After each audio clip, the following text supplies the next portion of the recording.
Helmet लगा राहुल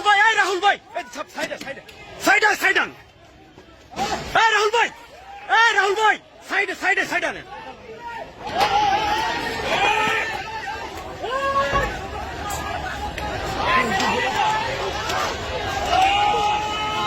ঢাকা বিশ্ববিদ্যালয়ের দোয়েল চত্বর এলাকা আপনারা দেখতে পাচ্ছেন যেখানে এক পাশে ছাত্রলীগ এবং নেতাকর্মীরা তারা কিন্তু লাঠি সোটা হাতে ইট পাটকেল নিক্ষেপ করছে। ধাওয়া পাল্টা ধাওয়া হয়েছে কিছুক্ষণ আগে।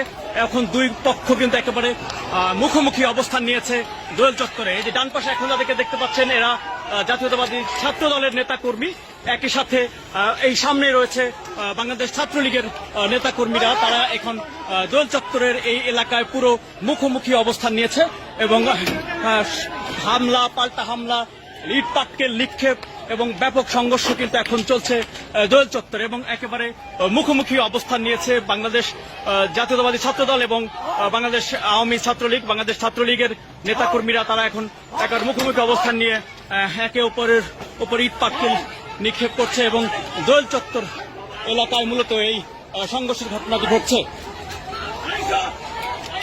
এবং একেবারেই মুখোমুখি সংঘর্ষ চলছে এবং দীর্ঘক্ষণ ধরে এই সংঘর্ষ চলছে।